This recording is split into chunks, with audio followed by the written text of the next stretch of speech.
ललित मोदी एक ऐसा नाम है जिसने इंडिया को सबसे बड़ा और सक्सेसफुल क्रिकेट लीग आईपीएल दिया था और आज आईपीएल की ब्रांड वैल्यू 4.7 बिलियन डॉलर पहुंच चुकी है। टाटा, अंबानी से लेकर बॉलीवुड के बड़े बड़े सेलिब्रिटीज तक ने इस टूर्नामेंट में पैसा लगा रखा है। लेकिन दोस्तों, क्या आप जानते हैं कि इस क्रिकेट टूर्नामेंट को शुरू करने वाले ललित मोदी इन दिनों लंदन में एक बहुत ही आलीशान जिंदगी जी रहे हैं और ऐसा माना जा रहा है कि सुष्मिता सेन के साथ शादी की तैयारी भी कर रहे हैं। लेकिन क्या आपने कभी सोचा है कि क्यों ललित मोदी को अपने ही शुरू किए गए आईपीएल को छोड़कर लंदन में भागना पड़ा था और कैसे एक ट्वीट के कारण ललित मोदी का सारा मास्टर प्लान फेल हो गया। तो चलिए जानते हैं ललित मोदी की लाइफ और उनके किए गए स्कैम से जुड़े कुछ ऐसे फैक्ट्स के बारे में जो आपने पहले कभी नहीं सुने होंगे। तो हेलो दोस्तों, स्वागत है आप सभी का फैक्ट स्पिन में। फैक्ट नंबर 1, ललित मोदी 1983 में स्टडी के लिए यूएस की ड्यूक यूनिवर्सिटी चले गए थे, लेकिन यूएस में वो अपनी पढ़ाई पूरी कर पाते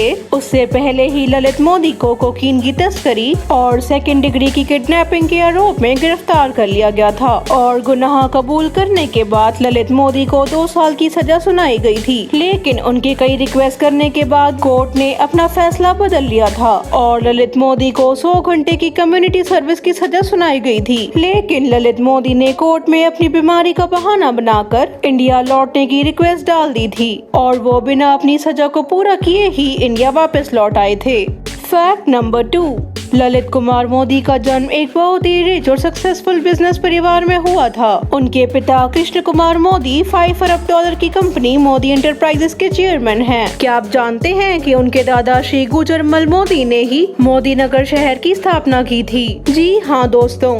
फैक्ट नंबर 3, ललित मोदी की पर्सनल लाइफ के चर्चे भी कभी छुपे नहीं रहे। एक टाइम पर वो ट्विटर पर ट्वीट करके सुष्मिता सेन को उनके एसएमएस का रिप्लाई देने के लिए बोलते हैं और आज वो सुष्मिता सेन को ही डेट कर रहे हैं। और आपको बता दें कि ललित मोदी एक शानदार स्पोर्ट्समैन भी हैं और क्रिकेट के साथ साथ कई और खेल भी खेलते हैं। फैक्ट नंबर 4, क्या आप जानते हैं कि ललित मोदी ने आईपीएल का आइडिया 1995 में बीसीसीआई के सामने रखा था, लेकिन उस टाइम बीसीसीआई ने इसमें कुछ खास इंटरेस्ट नहीं दिखाया था और इस आइडिया को रिजेक्ट कर दिया था। और तब ललित मोदी को ये समझ आ गया था कि अगर उन्हें अपना आईपीएल का सपना पूरा करना है तो उन्हें किसी न किसी तरह से बीसीसीआई के ऑफिस में एंट्री लेनी होगी। और जब साल 2005 में उन्हें बीसीसीआई के ऑफिस में वाइस प्रेसिडेंट की पोस्ट मिली तो उसके बाद उनको आईपीएल का प्रोजेक्ट पास कराना बहुत आसान हो गया था। और इस साल 2008 में ललित मोदी ने इंडियन प्रीमियर लीग की शुरुआत जबरदस्त एडवर्टाइजमेंट और प्रमोशन से करी थी, जिसके कारण टूर्नामेंट के पहले ही सीजन में वो हिट हो गया। फैक्ट नंबर 5, दोस्तों आपको बता दें कि आईपीएल की सक्सेस के साथ ही ललित मोदी का बुरा दौर शुरू हो गया था। हुआ यूं दोस्तों कि साल 2010 में आईपीएल में 2 नई टीम के टेंडर निकाले गए थे, जिसमें कोची टस्कर्स केरला के लिए ललित मोदी ने रांडेवू स्पोर्ट्स वर्ल्ड नाम की एक कंपनी के साथ डील करी थी, जिसकी ऑनर सुनंदा पुष्कर थी।